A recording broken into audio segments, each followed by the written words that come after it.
আসসালামু আলাইকুম ওয়া রাহমাতুল্লাহ। বাংলাদেশ জামাত ইসলামীর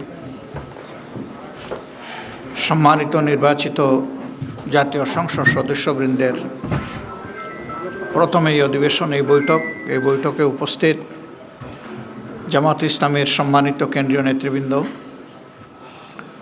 নির্বাচিত সংসদ সদস্যবৃন্দ এবং সাংবাদিক বন্ধুগণ, বাংলাদেশ জামাত ইসলামী এবং আমাদের সঙ্গীয় অপরাপর্যায়ের দলের নির্বাচিত সংসদ সদস্যরা আছেন, তারা আমরা গঠনমূলক দায়িত্বশীল বিরোধী দল হিসাবে আমাদের দায়িত্ব পালন করব ইনশাআল্লাহ। প্রত্যেকটি ন্যায়সঙ্গত ব্যাপারে আমাদের সহযোগিতা সমর্থন থাকবে, কিন্তু দেশ এবং জাতির কোনো ক্ষতি হলে অবশ্যই আমরা প্রতিবাদ করব। কোরআনের মূলনীতির ভিত্তিতেই আমাদের এই অবস্থান স্পষ্ট।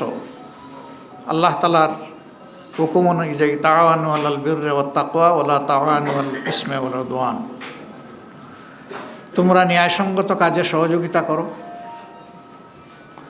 কিন্তু অন্যায় অপকর্মে তোমরা সঙ্গী হইও না, অর্থাৎ তোমরা এটা থেকে দূরে সরে থাকো, প্রতিবাদ জানাও। তো এই মূলনীতির ভিত্তিতে এই সংসদে আমাদের কার্যক্রম ইনশাআল্লাহ পরিচালিত হবে।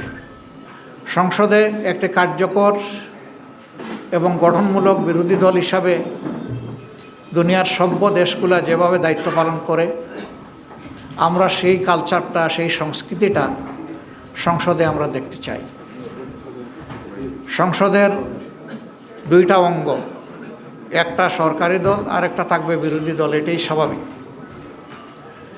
বিরোধী দল যেন তার ন্যায্য অধিকার, সংসদে কথা বলার অধিকার পায়, সেটা আমরা আশা করব।